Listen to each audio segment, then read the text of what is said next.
regardez cette vidéo, c'est que vous vous êtes sûrement déjà demandé pourquoi est-ce que je vois certaines publicités sur YouTube. Après, les plus curieux d'entre vous auront sûrement même déjà remarqué que certains de vos amis ou de vos proches voient des publicités que vous ne voyez pas.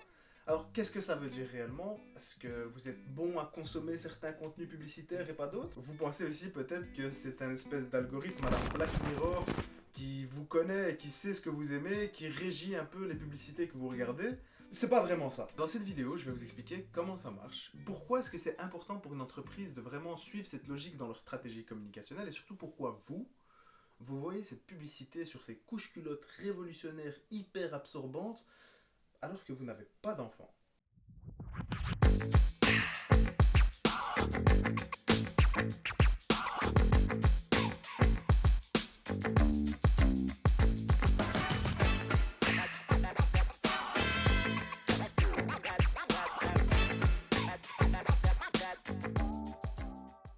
YouTube, c'est une plateforme que vous connaissez tous, normalement, si vous êtes en train de me regarder là tout de suite, mais un petit récapitulatif de l'historique de la plateforme peut toujours être intéressant. Il faut savoir qu'en 2005, la plateforme est créée et en décembre de cette année-là, elle cumule déjà 8 millions de vues par jour sur l'entièreté de ses vidéos. C'était les balbutiements d'internet réellement et tout était à faire et voilà, c'était un potentiel à monétiser, mais comment?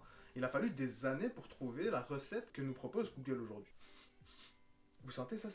C'est l'odeur de la bonne opportunité, c'est je reconnais, l'odeur du cash, l'odeur du pognon, l'odeur de la poule aux œufs d'or, parce que moins d'un an après, en 2006, Google signe l'acquisition de YouTube à 1,65 milliard de dollars.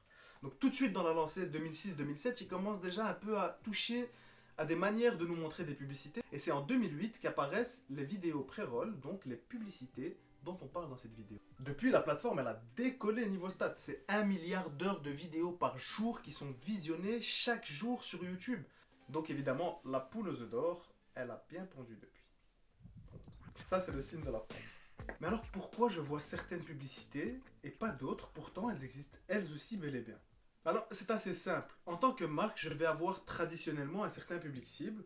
Jusque-là, c'est pas un secret. Je vais faire des pistolets Nerf ou des jouets de ce genre que je vais vendre aux enfants. Et du coup, je sais où est-ce que je dois communiquer. Je veux mettre des publicités entre des émissions de dessins animés à la télé.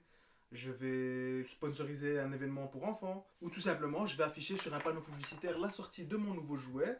Et je vais cibler les arrêts de bus qui sont autour d'une école, par exemple. Mais en réalité, la réflexion d'un responsable marketing ne se limite pas à ça. Parce que bien sûr, avant de choisir sa cible, son marché cible, à qui on va proposer notre produit ou notre service, ben, il faut le connaître, son marché. Donc on va le segmenter et on va essayer de comprendre qui sont les différents acteurs, qui sont les différents acheteurs sur ce marché, à qui je vais pouvoir proposer mon produit ou mon service. Puis par la suite, il y a aussi le positionnement de sa marque sur ce marché, mais ça, c'est sujet d'une autre vidéo. D'ailleurs, c'était un sujet qu'on a abordé dans ma précédente vidéo. Ah, je dis ça, je dis rien. Elle s'affichera sûrement en haut. Si j'arrive pas à l'afficher en haut, on verra en montage dans la description, que vous pouvez retrouver juste ici. Oh, le clin d'œil, il est faux. Qu'est-ce qu'il est faux, ce clin d'œil? Il était faux.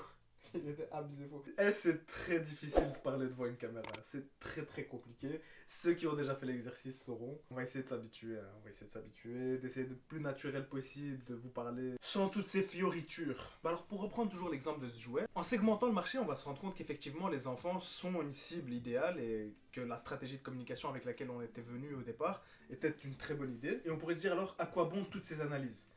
Mais sans ces analyses, on pourrait passer à côté d'autres segments intéressants sur lesquels on pourrait justement communiquer pour essayer d'accroître nos parts de marché. Par exemple, les pistolets Nerf aujourd'hui, c'est quelque chose qui est assez ancré dans la culture start-up, jeune entreprise, où on transforme son bureau en espèce de zone de guerre comme on le faisait dans notre petite enfance quand on s'amusait à jouer dans la cour de récré. Ça, c'est un nouveau segment. Et si on veut leur vendre à eux notre produit, là on imagine bien qu'avoir une publicité après un dessin animé à la télévision ou sponsoriser un événement pour enfants, c'est pas forcément la meilleure manière d'atteindre cette cible, surtout que la manière dont on va parler ne sera pas la même. Ici, on pourrait imaginer plutôt un petit spot publicitaire après le journal TV où on verrait un homme assis à son bureau, dégoûté, en train de regarder ses chiffres qui sont en train de chuter, qui jette un coup d'œil, qui voit que dans le coworking d'à côté, il y a un PowerPoint avec les chiffres qui explosent, des billets dans tous les sens, des gens en train de se tirer dessus, de s'amuser avec des nerfs. Voilà, on pourrait associer l'idée de se défouler au travail pour essayer d'avoir de meilleurs résultats. Bon. Et là, on n'est plus parlant pour l'autre cible. Il s'est éteint mon écran. Aujourd'hui, qui l'a bien compris, c'est l'ego. L'ego qui aujourd'hui essaie de faire toute une stratégie communicationnelle autour du fait que il y a le Lego pour adultes. Et ça, c'est parce qu'ils ont compris que des enfants qui ont grandi avec des Lego, aujourd'hui sont devenus des adultes et sont des nouveaux consommateurs qui vont consommer d'une manière différente. Donc je vais leur proposer des produits qui leur correspondent plus. Et ça, c'est l'importance d'avoir une bonne connaissance de son marché, de l'avoir segmenté, d'avoir choisi ses cibles et d'avoir choisi la manière dont on va communiquer pour aller atteindre ses cibles. Et dans le jargon, c'est ce qu'on appelle le SCP, segmentation, ciblage, positionnement. Mais quand on parle de YouTube et de l'avènement d'Internet, la logique est légèrement différente.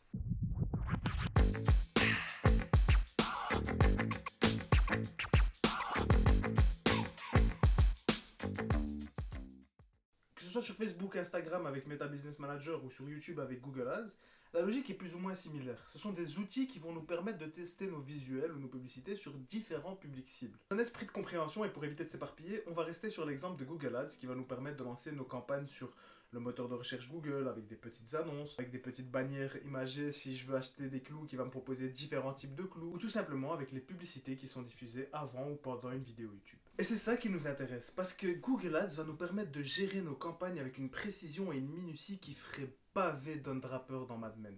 Pavé. Je vous postillonnais dessus sur la 4DX.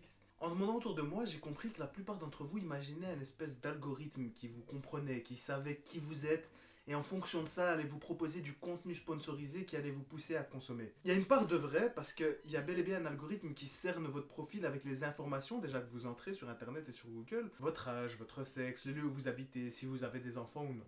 Mais il y a aussi une dimension plus psychographique, plus comportementale, avec les chaînes que vous suivez, les vidéos que vous regardez, le temps que vous passez dessus, ou tout simplement avec les mots que vous tapez sur le moteur de recherche. Ce qui va me permettre à moi de choisir à quelle catégorie de personnes j'ai envie de diffuser ma publicité. Je pourrais décider de la montrer à tous ces groupes indépendamment les uns des autres, ou les mélanger. En fait, ça va me permettre de tirer des informations clés, et à ce moment-là, je peux devenir de plus en plus précis. L'entonnoir. Qui est-ce qui a cliqué sur ma publicité ? Ça a marché avec les hommes, je continue à investir chez les hommes. Ça n'a pas marché chez les hommes âgés de 18 à 24 ans, pourtant ça a marché chez les personnes qui regardent du foot. Je vais peut-être décider pour ma prochaine campagne de la montrer exclusivement à des gens qui regardent du foot. Et le changement vient de là. Aujourd'hui, grâce au marketing digital, je vais pouvoir tester.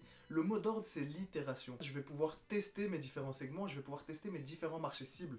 Je vais comprendre chez qui ça fonctionne, à savoir qui achète et qui n'achète pas mon produit ou mon service. Et vu que toi là, oui toi je te pointe du doigt, tu passes ton temps sur YouTube à regarder des vidéos de bébés mignons ou de chatons qui se failent, c'est peut-être la raison pour laquelle tu as été inondé de ces publicités sur de la litière ou des couches culottes hyper absorbantes alors que tu n'as ni chat, ni bébé. Ton frère à côté, lui qui passe son temps à regarder du football, a la publicité de la dernière paire d'Adidas qui est sortie. C'est peut-être que le responsable marketing de ces marques a estimé tout simplement que si tu regardais ces vidéos ou que tu étais abonné à ce genre de chaîne, tu étais plus susceptible d'acheter de la litière que d'acheter une paire d'Adidas. Maintenant, pour conclure, j'aimerais vous poser une question.